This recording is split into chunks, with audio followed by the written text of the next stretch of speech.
Fala pessoal, aqui é o professor Herbert Almeida, é uma enorme satisfação estar aqui com vocês. Agora para a gente fazer os comentários das questões de direito administrativo para todos os cargos, exceto para a área de direito. Eu acredito que, salvo direito, para todos os demais cargos foram as mesmas questões, foram 10 questões nesse caso específico. As questões de direito administrativo, diferente do que aconteceu com o controle externo, as de direito administrativo estavam bem tranquilas e eu basicamente não vejo possibilidade de recursos nas nossas questões. Vamos então já para o quadro começar a correção das questões de direito administrativo, todos os cargos menos o cargo de direito. Primeira questão, a questão 11, diz que um secretário de um estado da federação fez uma licitação na modalidade de convite. E depois o caso vai nos mostrar que após o exame do processo, o secretário identificou que devido ao valor, a modalidade correta teria sido a concorrência. Então ele não poderia ter utilizado o convite, ele tinha que ter usado a concorrência. Logo há uma nulidade nesse processo licitatório. Então, à luz da Lei de Licitações e da Lei Estadual de Licitações, a autoridade competente vai fazer o quê? A. Poderá revogar a licitação por razões de interesse público, desde que o fato superveniente identificado esteja comprovado no processo administrativo. Não se trata de revogação em virtude da ilegalidade que a gente constatou. Deverá anular de ofício a licitação por motivo de ilegalidade, mediante parecer escrito e devidamente fundamentado. Exatamente, né? Ele vai proceder à anulação, afinal de contas, você não pode utilizar o convite, quando na verdade você deveria utilizar aqui a concorrência. Há um vício nessa situação que enseja, consequentemente, a nulidade do processo licitatório. Letra C, poderá optar pela convalidação, não vai caber convalidação, como é que você vai convalidar uma modalidade de licitação? Deverá revogar a licitação por razões de conveniência, também não é o caso, e pode anular a licitação em razões de ilegalidade, desde que provocada por alguma das empresas. Ele não precisa ser provocado, afinal de contas pode agir de ofício. Por isso que o gabarito vai ser a letra B. Questão 12. De acordo com a Lei 869, que é o Estatuto dos Servidores, o ato pelo qual o servidor aposentado reingressa no serviço público após a verificação em processo administrativo de que não subsistem os motivos da aposentadoria é o caso da reversão. O aproveitamento é o retorno do servidor disponível, readaptação é quando você tem uma limitação física, a transferência, que tem uns aspectos específicos na Lei 869, que em linhas gerais o STF entende que é inconstitucional, e a reintegração ou retorno à atividade do servidor demitido. Por isso que o gabarito aqui é a letra B, que reverte o servidor aposentado. Questão 13. Maria, médica e servidora concursada da Rede Pública de Saúde do Estado de Minas, trabalhava em um hospital localizado em Belo Horizonte. Após responder a processo administrativo disciplinar por inassiduidade, Maria foi punida pelo superior hierárquico, agente legalmente competente, com remoção para o hospital público localizado na cidade de Juiz de Fora. Pessoal, o X aqui da nossa questão é que foi utilizado um ato de remoção com o objetivo de punir a servidora. Remoção não serve para punir ninguém.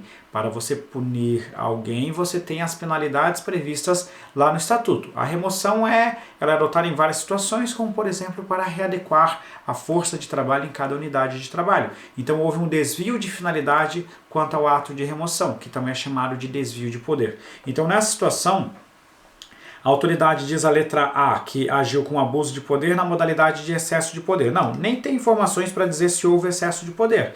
Então não seria esse caso. Letra B, legítimo exercício do poder hierárquico. Olha, o poder hierárquico tem que ser feito com base no que dispõe a legislação. Então não pode ser legítimo essa situação. Abuso de poder na modalidade de desvio de poder. Só lembrando, né, o abuso de poder é um gênero que comporta duas espécies, o excesso de poder, que é quando o agente atua fora das suas competências, e o desvio de poder, que é quando o agente pratica um ato com a finalidade diversa do que a legislação prevê. Uma vez que o ato administrativo de remoção foi praticado com finalidade diversa da prevista em lei. Por isso que o gabarito é a letra C. Não é legítimo e não é legítimo, como disseram as letras D e E. Gabarito, então, letra C. Vamos para a questão 14. O Tribunal de Contas de um Estado, ao analisar as contas de determinado prefeito, verificou que houve gasto de recursos públicos com a elaboração de cartilhas escolares com nomes, símbolos e imagens que caracterizaram a promoção pessoal. A vedação à promoção pessoal, lá do artigo 37, parágrafo 1º da Constituição Federal, é uma decorrência direta do nosso princípio da impessoalidade. Razoabilidade se houvesse aqui algum tipo de exagero, que não é o caso. economicidade e eficiência, eu até posso dizer que houve, de certa forma, uma ofensa à economicidade e à eficiência. Afinal de contas, você está gastando dinheiro público para favorecer uma autoridade. Mas aqui você tem que marcar qual que é a alternativa que é direta ali. E a direta é o nosso princípio da impessoalidade. Também até poderia falar em algum aspecto de boa-fé, mas é mais especificamente aqui uma vedação, uma decorrência do próprio princípio da impessoalidade, então não tem muito o que discutir nessa questão. Gabarito letra B. Questão 15. De acordo com a lei das estatais, a entidade dotada de personalidade jurídica de direito privado, com criação autorizada por lei e com patrimônio próprio, cujo capital social é integralmente detido pela União, pelos estados, DF e os municípios, é a... Pessoal, às vezes a gente fica indignado com algumas decisões das bancas, né? Tanta coisa para cobrar da Lei 13.303, o CESP vai lá e coloca a Lei 13.303 expressamente no edital para cobrar conceito de empresa pública. Ora, o CESP já cobrou em concurso de tribunais no ano passado, sem colocar 13.303 no edital, mas só por falar genericamente sobre organização administrativa, empresa pública e sociedade de economia mista, mas sem mencionar 13.303 no edital, eles cobraram o detalhezinho da lei. E agora que eles mencionam ela expressamente no edital, eles vêm me cobrar conceito de empresa pública. Não tenho dúvida, né, que aqui o conceito é de empresa pública, seria só tem na 13.303 conceito de empresa pública e sociedade de economia mista. A sociedade de economia mista, ela admite a conjugação de capital público e privado. Já a empresa pública, o capital tem que ser 100% público. Com isso, o gabarito aqui é a alternativa D. Fundação e autarquia não tem conceitos na lei das estatais, mas a autarquia é uma entidade de direito público, fundação pode ser de direito público ou de direito privado, e a organização social nem faz parte da administração pública. Questão 16. O governo do estado de Minas Gerais pretende celebrar contrato de parceria. Aqui está falando de OCIP. A gente tem que lembrar o seguinte, tem as OS e a gente tem a OCIP. OS firma o chamado contrato de gestão, ao passo que a OCIP firma o chamado termo de parceria. Isso aqui a gente trabalhou muito nas nossas aulas e é uma diferença básica entre essas duas entidades do terceiro setor. Então não é contrato de gestão porque seria só com organização social. Ele fala contrato administrativo de concessão patrocinada. Isso aqui está lá na lei das parcerias público-privadas, que não é o caso dessa situação. Termo de parceria é o nosso gabarito. Contrato de direito privado não é o caso, que contrato de direito privado seria, por exemplo, um contrato de locação ou algo dessa natureza. E convênio também não é o caso. Eu vi até algumas pessoas marcando convênio, mas convênio, o conceito de convênio ele foi relativamente esvaziado pela Lei 13.019. Convênio é basicamente aquilo que é firmado entre entes da federação, a União e o Estado, a União e o município, por exemplo, ou em casos específicos da área da saúde. Não é essa situação. Parceria com organização da sociedade civil de interesse público é firmada por intermédio de termo de parceria, não tenho que questionar, gabarito letra C. Questão 17 fala sobre as nossas cláusulas exorbitantes dentro dos contratos administrativos. A Lei 8.666, lá no artigo 58, também abordamos isso aqui bastante em aula, fala das cláusulas exorbitantes dos contratos administrativos. E o artigo 78 complementa essa disposição, falando que constitui motivo para rescisão, e a rescisão unilateral é uma das cláusulas exorbitantes, a paralisação da obra, do serviço ou do fornecimento sem justa causa e sem prévia comunicação à administração pública. Por isso que o gabarito é a letra E, porque a prerrogativa de rescindir unilateralmente o contrato, entre outras situações, no caso de a contratada paralisar a obra sem justo motivo e sem prévia comunicação à administração pública. A letra A, porque extrapola o limite que, em regra, é de 25% para mais e para menos, e no caso de reforma de edifício e equipamento, vai até 50%. Não pode, para os acréscimos nesse caso específico, mas não pode extrapolar, ela falou aqui em mais de 50%, está errada a letra A.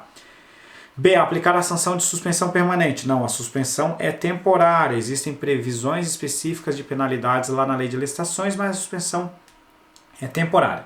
Ocupar provisoriamente bens imóveis vinculados ao objeto do contrato quando forem essenciais, também está no artigo 58. Optar pelo contrato verbal nos casos de serviços prestados de forma continuada. Pessoal, o contrato verbal é só para aquelas situações específicas, né, de baixo valor e também de pronto pagamento. Então não serve para contrato continuado, que é aquele que tem um conjunto de obrigações que são futuras, né, que correm ao longo do tempo. Não há que se aplicar contrato verbal nesse tipo de situação. Com isso, o gabarito é a alternativa E. Questão 18. Determinado município pretende delegar a título não precário a prestação do serviço público municipal à iniciativa privada, admitindo-se a cobrança de tarifa do usuário. Após a realização do devido processo licitatório, foi feita a escolha da proposta vencedora. Pessoal, o que acontece? Nós temos dois instrumentos de delegação, dois contratos específicos de delegação na Lei 8987. E basicamente a Lei 8987 diferencia a concessão da permissão por alguns aspectos. A concessão vai ser o contrato feito com pessoa jurídica ou consórcio de empresas e que exige licitação na modalidade de concorrência.